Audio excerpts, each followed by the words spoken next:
It's awards day. It is time to find out who the Locked On Reds hitter of the year is.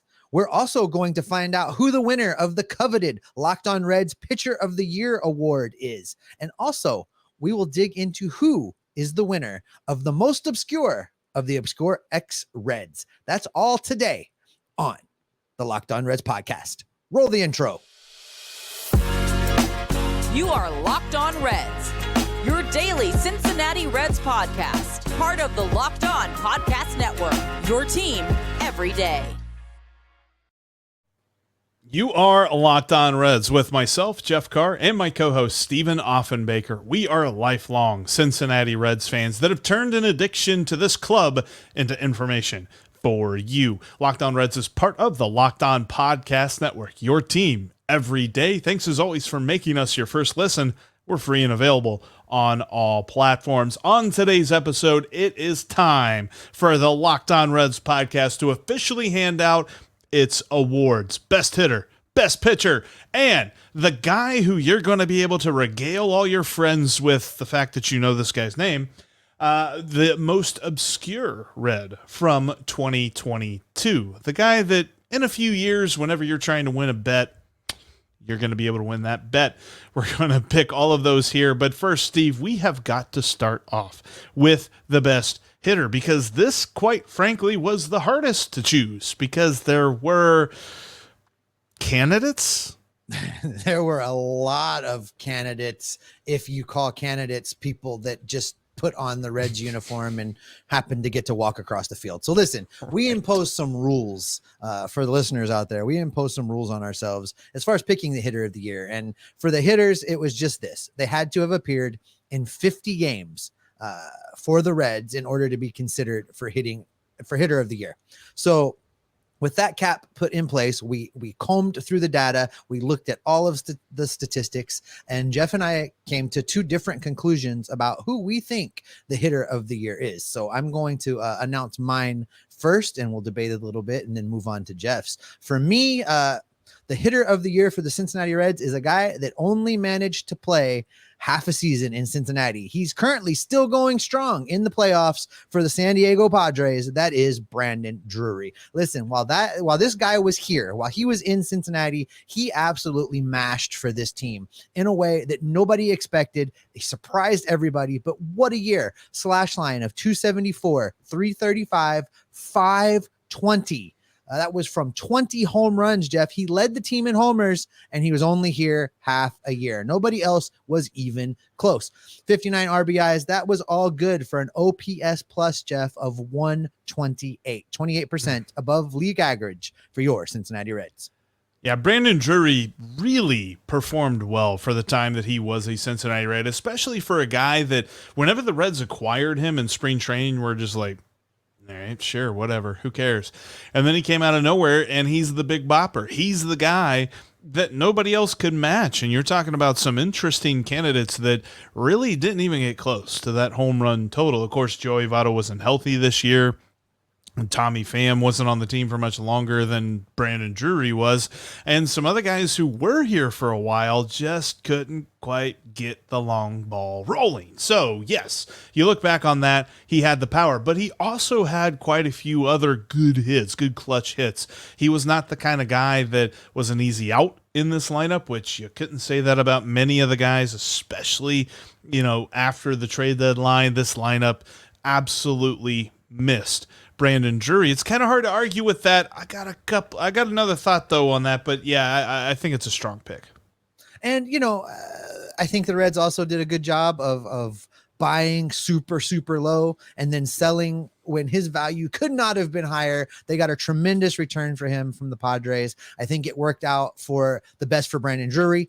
Our Reds, Locked On Reds hitter of the year. He got to go out to San Diego. He's playing in the playoffs right now. The Reds got a great prospect in return. I think everybody came away happy from this particular relationship between the Reds and Brandon Drury. Now, I will say this because got a couple other names I'm thinking of. Two guys who have been trying to narrow down as to who I think is the better of the two. When I look at both of these guys, they both had decent years. Now, one had a better OPS plus than the other. It's just one played a lot more. Kyle Farmer had 145 games. Nobody else came close as far as longevity, as far as how many games they played. I think Nick Senzel was second on the team in games played, if that tells you anything about how many guys actually got into this lineup. But Kyle Farmer was the stalwart. Kyle Farmer, toward the end of the season, was batting third. We can debate as to where he would bat. He wouldn't bat third on a good team, but he was the middle of the order kind of guy for the Cincinnati Reds. And because of his longevity, I'm going to go with Kyle Farmer. I tried my darndest to argue this. I tried my darndest to pick anybody else. I was thinking Jake Fraley, because Jake Fraley also had a pretty solid season, played 68 games and only had 2 homers less than Kyle Farmer did in 145. But I think that Kyle Farmer just did it enough for long enough. Now, we are talking about a guy who had an OPS plus below 100. So that's kind of where my stomach turns a little bit, that I have decided to pick Kyle Farmer, because you have, and with our self-imposed rule at 50 games, I could have picked Tyler Stevenson. He played 50 games. I could have picked Jake Fraley as well. And I could have agreed with you, Brandon Drury, but I feel like Kyle Farmer was the leader of this lineup. And although he didn't quite have the numbers that you would just absolutely fawn over, he was the most consistent part of a lineup that was anything but consistent.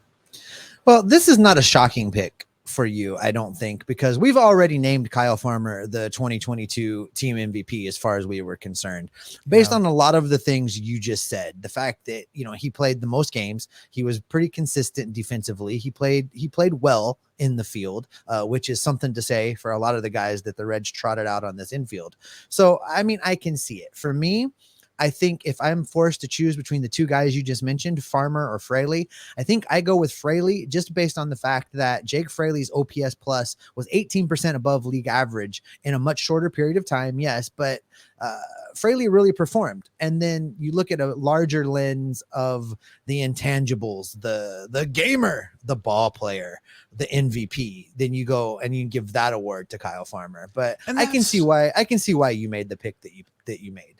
And that's where this conversation gets really strange, right? Because we're talking about the best hitter. We're talking about the most valuable hitter in the lineup. And I think that the reason that I would have picked Jake Fraley is because I'm like, well, he's got a better future. He's got more upside in his future than Kyle Farmer does. But again, that doesn't talk about his performance from this year. Plus, you also look at Kyle Farmer, you say he's a clubhouse leader. He's a guy that everybody gravitates toward on this team. But again, that doesn't have anything to do with his production at the plate this year. I look at it and I just say, I give it to the guy that played more. I give it to the guy that was in this lineup more. And yeah, health played a role in Jake Fraley not being in this lineup more, because it was very evident early on this season that he was going to be a big part of this team. But I think when I just break it down, I got to give it to Kyle Farmer. I don't love the pick, but I think that he provided a gritty performance this year. Not necessarily a performance we're going to look back on and be like, holy crap, remember 2022 Kyle Farmer? But I think that when you look at the rest of the team, he provided the best and most consistent hitting performances. I don't know. Let's talk about something. He's a ball player, Jeff. He's a gamer. He is a gamer. Put the C on his chest. That's what Barry Larkin says. My God. This is what I know for sure. God help us if the selections next season are like they were this season. Here's hoping for a much better offensive performance in 2023. Hopefully. All right. You've heard our picks for hitter of the year. Coming up, we are going to talk pitcher of the year. But first, if you want to win the award for the best dressed listener of the year, get yourself a dress shirt from Rome. The dress shirt was due for a radical reinvention, and Roan stepped up to the challenge. Roan's commuter shirt is the most comfortable, breathable, and flexible shirt known to man. And here's why. Mobility is everything. Roan's comfortable 4-way stretch fabric provides breathability and flexibility that leaves you free to enjoy what life throws your way, from your commute to work to your 18 holes of golf.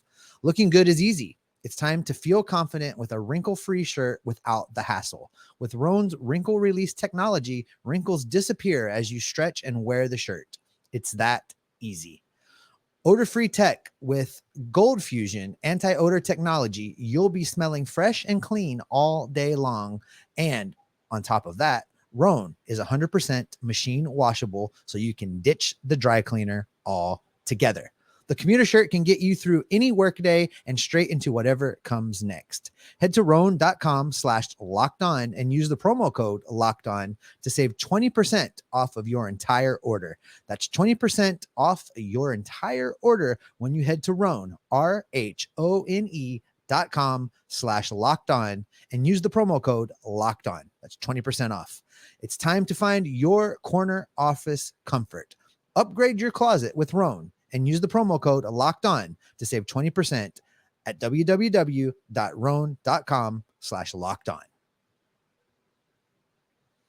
All right, coming up next week, I'm going to be joined by Mo Edgar. We're going to do a two-parter, me and Mo talking about some Reds related topics, some semi-Reds related topics with a little bit of off the beaten path, because as you know, whenever you get together with Mo, you never know what is going to happen. All right, Jeff, let's dive back into the awards show. We should be having a banquet. There should be like a food spread. We should be having drinks. I feel like we should be in bow ties, something. I don't know. It's the awards show. That does not count. My God, what is going on over there? Where is the nectar of Kentucky when you need it? All right, pitcher of the year, Jeff. Let's do it. I went first last time. I'm going to throw to you. Tell us who your pick is for the 2022 Cincinnati Reds pitcher of the year. If you have been listening to the Locked On Reds podcast this year, this pick will not come as any sort of surprise, because he came from absolutely nowhere. He came from the last guy on the roster to being the most important guy in this bullpen. That's right, for the 2022 Best Pitcher Award, I'm going to the bullpen and picking Alexis Diaz. Let me tell you a little bit about Diaz, because there's a few stats he may not know. Per Baseball Reference, he led the team in WAR. Yeah, in the Baseball Reference calculation of WAR, he tied Luis Castillo with 3.1 wins above replacement, a relief pitcher. And in his 63 2/3 innings, he kept a clean scoreboard in 49 out of 59 appearances. In fact, he only gave up multiple runs. Like, he only gave up 2 or more runs twice. He had a 2-run outing and a 3-run outing.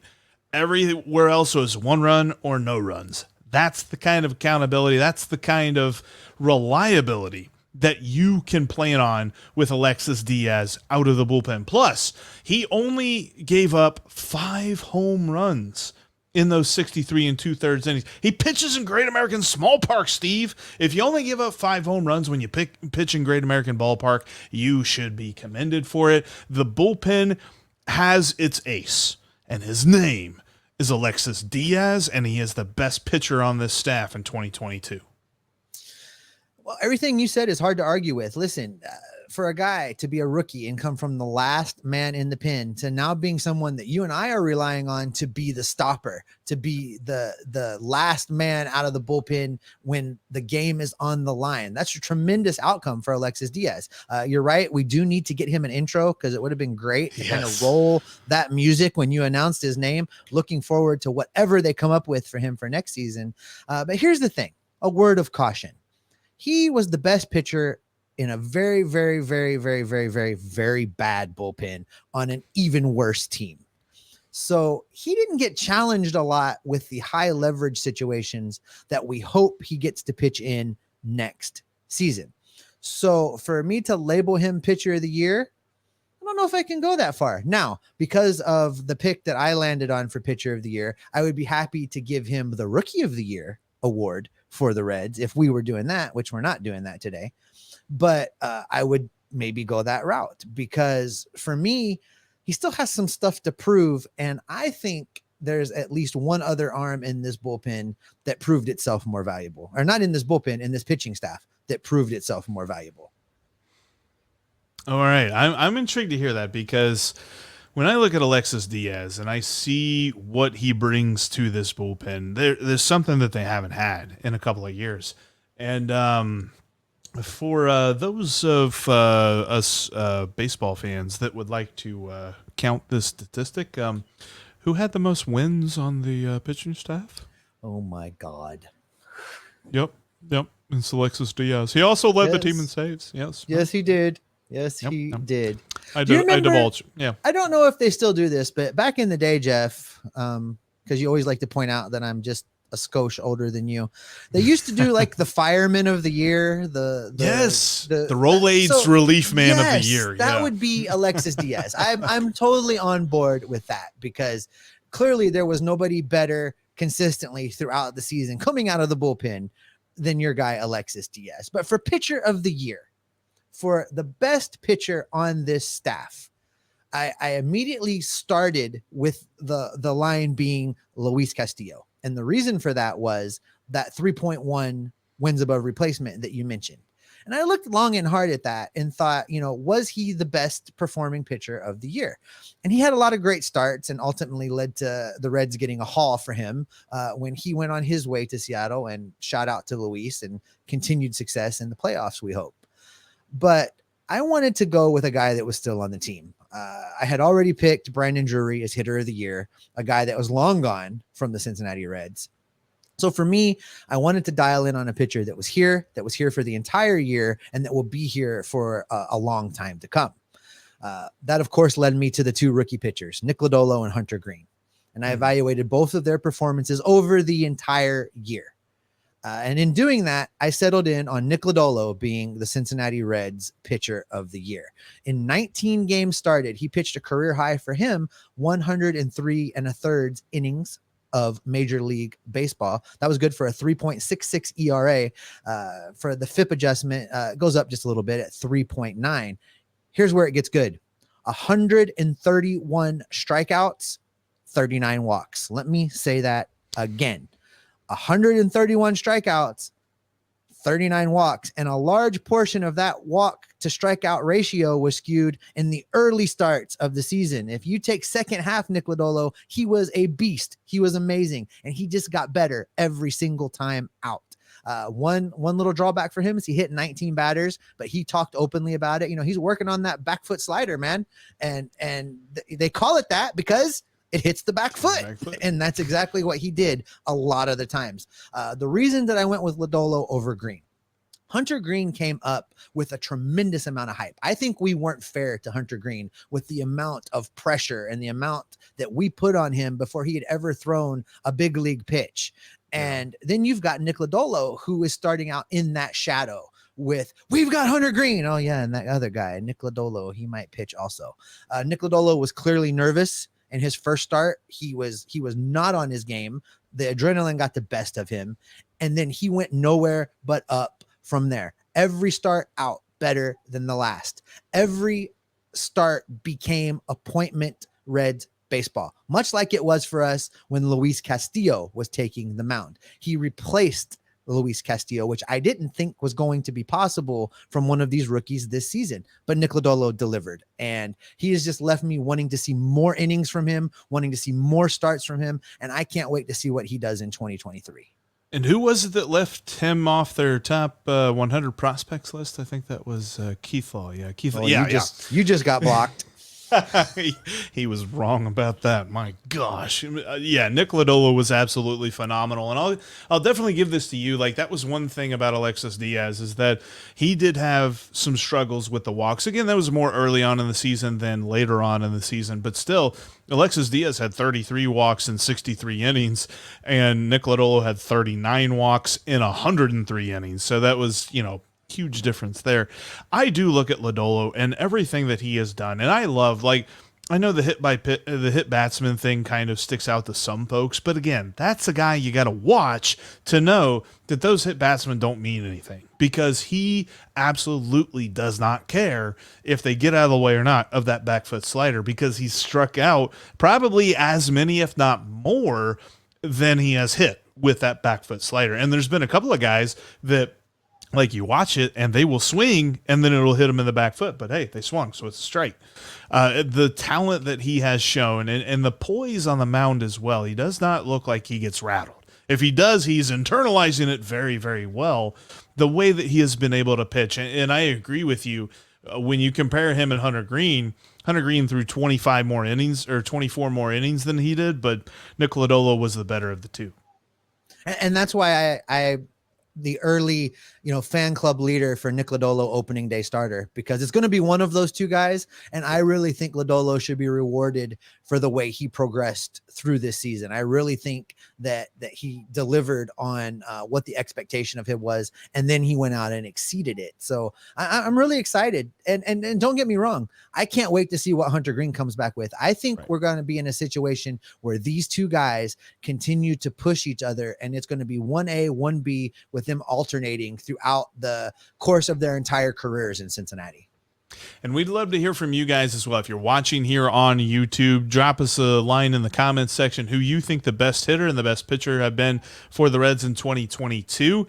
And if you're listening to us on your favorite app, tweet at us at Jeff Carr with 3 Fs and at S. Offenbaker with 2 Fs. And Steve, I just noticed that I had the wrong name tags on there. So yeah, there we go. We'll flip that to the right. I'm Steve. The handsome one is Steve. Over here. Well, that's debatable. The one with the good hair. We don't have enough time to debate that. We are now done with the performance-based awards. We are going to jump into an award that I love, and I think a friend of the show will love as well. Who is the most obscure Red from 2022? Who will you be able to wow your friends with when you divulge your knowledge of this random Red that they don't remember in a couple of years? That's coming up right after this, because we are going to tell you, you can also follow us right here on YouTube. Make sure that you are. And if you haven't already done so, click that bell to get notified whenever we have a new video go live, whenever we go live ourselves. We're going to do this more often throughout the off season, where we have a live show that you can interact with us, give us questions, give us comments and things like that, because we love talking Reds baseball, and we love it even more when you talk with us, which you can do in the comments section. But Steve, we've talked about performance stuff. We've talked about hitters. We've talked about pitchers. Now it's time to talk about an award in which it should be celebrated, because these are the guys, and especially in a year where the Reds set records for the most players that they've ever put on a baseball diamond in the course of a 162-game season, these are the guys that made it. The guys who had major league careers, albeit as short as they might have been, but they made it. They did something that you and I did not do. However, there's a very large possibility that no one will remember who they are in probably 6 months, maybe 2 months. I don't know. It just depends on how it all goes. But we have a couple of ideas as to who is the most obscure Red from 2022. Take it away, my friend. Well, you want to talk about having a lot of players to choose from. As you mentioned, this was a season in which the Red used more players than ever before. And so there was a large amount of people we could pick from. And if you've listened to the show, much like if people were listening, they knew you were going to pick Alexis Diaz as the pitcher of the year. There was no doubt about it. Anybody that has listened to this show since the Reds played in Toronto know that I am going to go with obscure ex-Red. May he never wear a Reds jersey again. Taylor Motter, that Motter. Whoop, beep.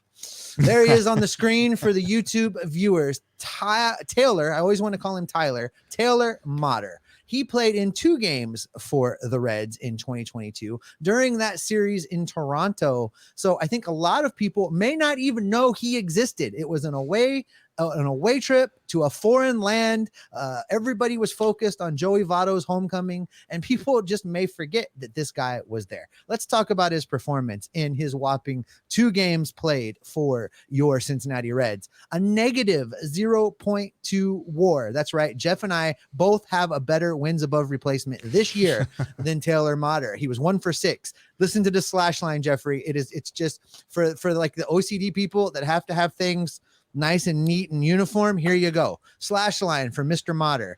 167, 167, 167. That's good for an OPS plus of -9. Now here, I'm going to hit you with I'm going to hit you with an amazing statistic related to Taylor Motter. This blew my mind. Those 2 games in Toronto became the 5th year that he appeared in a Major League Baseball game. I couldn't believe it. He has been popping in and out of the majors since 2018. Blew my mind.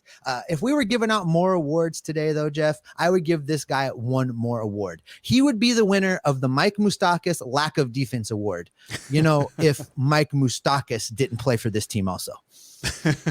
Yeah, he's a dude that his presence on this team was necessitated by the fact that you couldn't go into Canada if you didn't have documented proof of your vaccinations, and there were multiple players that didn't have that because they whether they did or they didn't get the vaccine. That's neither here nor there, but that's what happened. That's why the Reds had to play Taylor Motter in 2 games. And I put that picture up on the screen. Again, if you're watching on YouTube, that is Taylor Motter swinging at a pitch. You can't really see his face or anything, but you remember the long hair. Or the ball. You can't see the ball. You can't see the picture ball either. I think it's in the catcher's mitt probably, but this is what he looks like, just in case you did not know. All right, Steve. So Taylor Motter, obviously very good candidate. I got a better one for you. Now, he also played in 2 games. However, he didn't start the first game that he played in. He was a pinch hitter in the first game he played and went 0 for 1 as that pinch hitter. He has been in the major leagues for 6 years. I don't even know how this happens, because for the last 2 years, he's played in 6 total games. He is JT Riddle. Riddle me this, riddle me that. But yes, 2 games, 4 at-bats this year. He had 1 hit, so he had as many hits as Taylor Motter, but he had a better slash line because he was 250, 250, 250 on his slash line. Chicken dinner. Oh my gosh, he was absolutely on fire in the 4 at-bats that he had. And he played third base against the Cardinals for 1 game. That was back on April 24th. Hey, the Reds won that game, so he's got fond memories of that. And just for the folks that are on YouTube, if you're listening, sorry about this, but on YouTube, here's a picture of him. By the way, that's in a Twins uniform because there were no pictures of him in a Reds uniform because he was just here that long. But yeah, again, 6 games in the last 2 years between the Twins and the Reds, 10 total at bats. That's the kind of like hang on-ness ability that like I think that I envy a little bit, because I don't know how you get major league at bats when you just didn't have them last year. But JT Riddle has done that. He is my nominee for the most obscure Red of 2022. I'll be honest. I had to go look up if this was even a real person when you threw this name out here. I had absolutely no recollection of him at all. And I knew at least like Motter would be in some people's mind because I talk smack about him all the time when I talk about bad defense and people that didn't belong on a major league roster. Right? Yeah. He made that error, and people that sticks in their minds, the error. Like JT Riddle didn't do anything. That's why there's no picture of him. Nobody's going to remember that. But that's why I wanted to shout him out, because that's where I get my most obscure Red for the season. But we would like to know if anybody, and maybe you want to go with Raynel Espinal. Maybe you want to go with the fact that Ross Detweiler was on this team, although he pitched a few more games, but he's still going to be a good obscure Red. I'd be interested to know what Ken's thoughts on this are, and who his first jersey purchase is whenever he gets to Reds Fest, because it's going to be quite interesting. He's got a roster to choose from, and all from just this year. Oh, yeah, he's going broke, brother. Going broke. Well, I think that's going to be a good spot for us to end it here, Steve. Thank you so much for everyone joining us on today's episode. I know you got some big stuff coming up here, Steve. Why don't you tell the folks about it? That's right. Make sure you tune in next Monday and Tuesday. I'm sitting down with the one and only. Some of his tags recently have said things like legendary sports talk host, although that could be debated by him even.